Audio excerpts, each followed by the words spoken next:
All right, guys. Quick, super quick, terrible towel Tuesday. And hey, it's not a whole lot to talk about anyway, but this is going to be super quick. All right. I got maybe 10 minutes, if that. So that's going to pretty much be the time frame.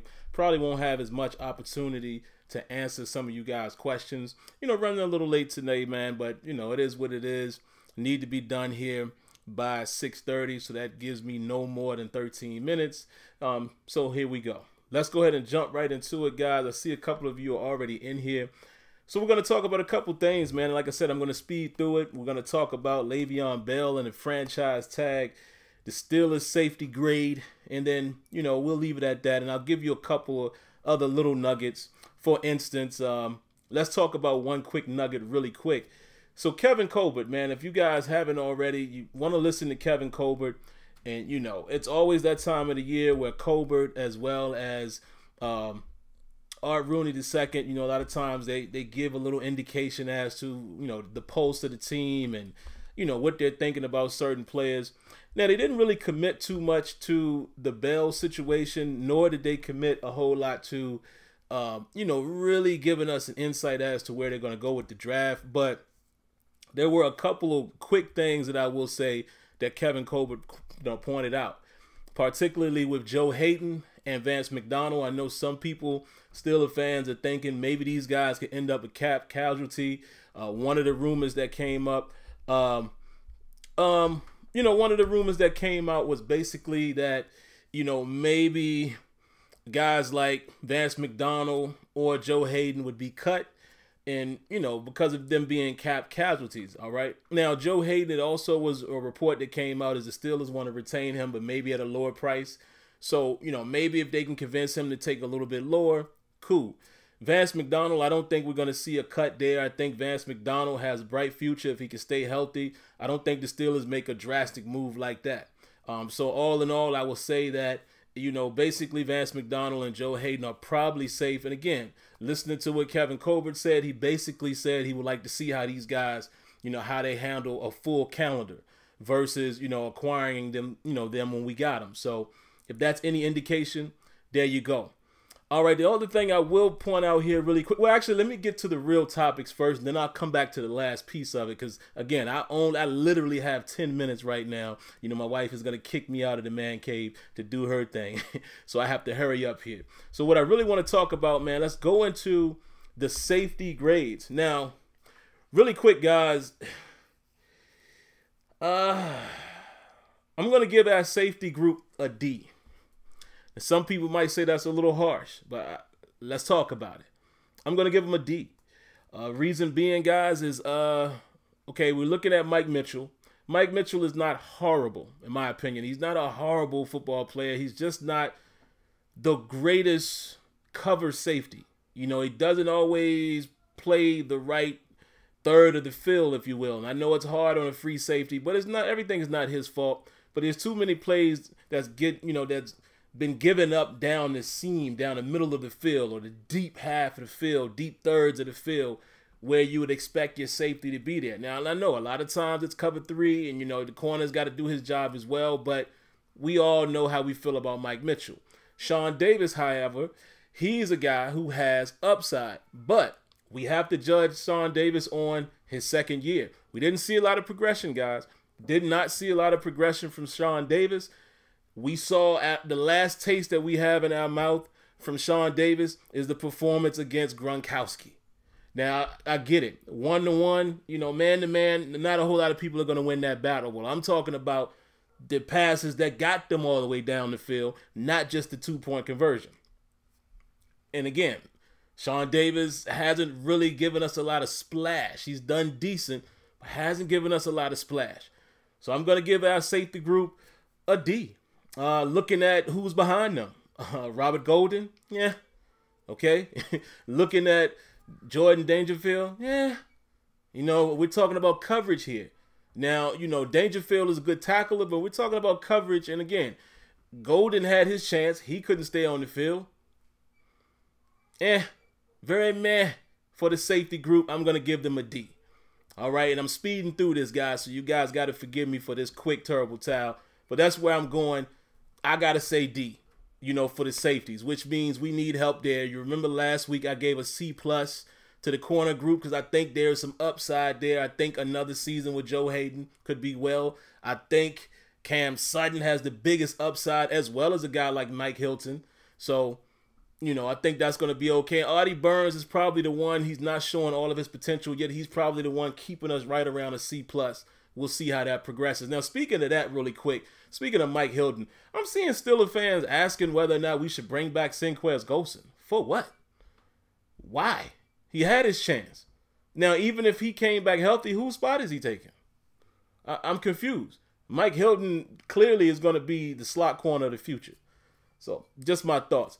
All right, let me move on to the next thing really quick, guys, because I got to get out of here. Le'Veon Bell in the franchise tag. I'm going to take back what I said a few weeks ago. Not that I don't think that the Steelers should perhaps move on, because that's a lot of money. But I'm going to take back what I said, saying that they wouldn't sign it. I think they actually will tag him. If you look at all that he means to the Steelers, and again, you listen to, carefully listen to Kevin Colbert and carefully listen to Art Rooney, they want Bell. They want to get a long-term deal done, and I think if they don't get it done, I think they will tag him again. They've already cleared some cap space, doing some restructuring. There's more guys that they can work with. Again, keep an eye out. Maybe they ask Joe Hayden to take a little less. If he agrees to that, and I could see him doing that. He's made his money. He's made his max money. I could see him taking, what if they say, can we, take $2 or $3 million off of it, what we owe you? I could see that happening. But seeing that they're clearing cap space with restructuring and things like that, if they don't get a deal done, I think they will tag him. And it's going to be about $15 million. It is what it is. I don't know if I really want them to spend that. But again, I do love Bell, and I love what he offers.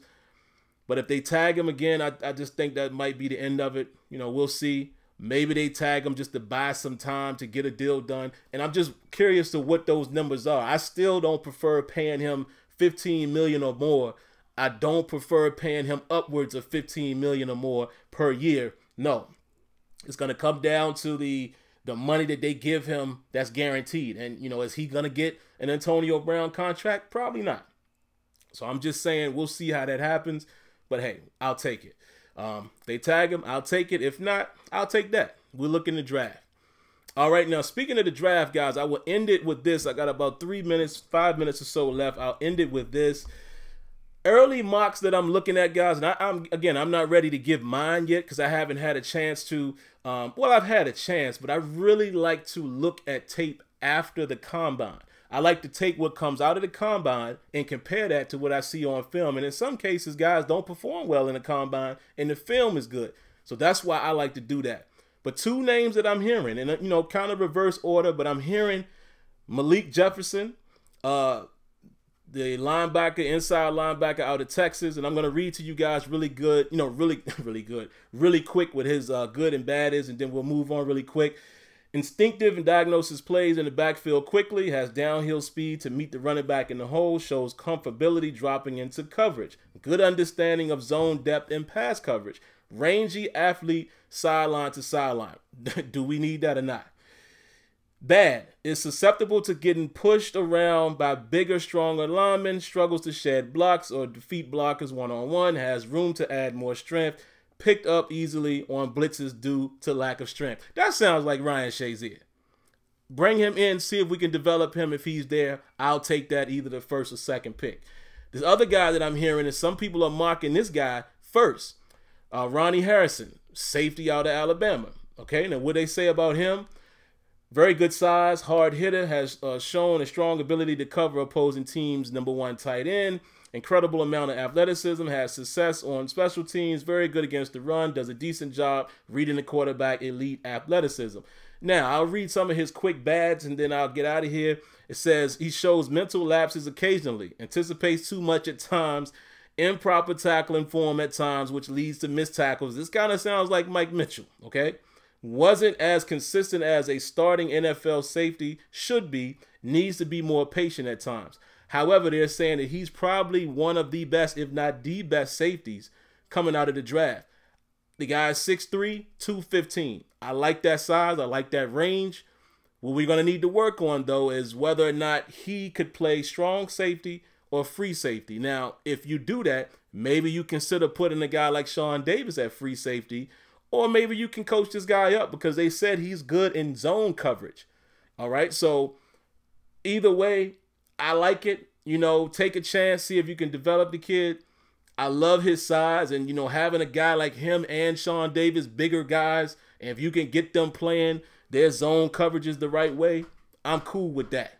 Take a chance. You know, a younger, faster, hungrier Mike Mitchell, if you will, that has coverage ability in zone. I'll take it. I'll take it. So we did this really quick, guys. I literally have 2 minutes left, so I got to go. The wife is kicking me out of here.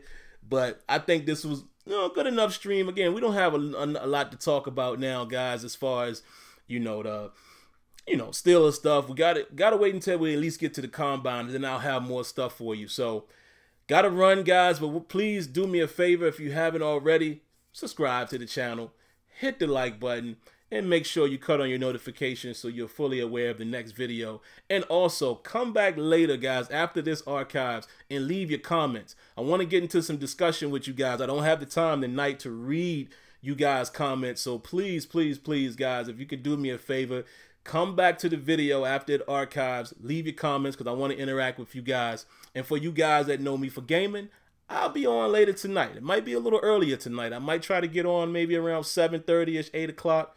But we'll be back and do some gaming for that stream. All right, so we did it.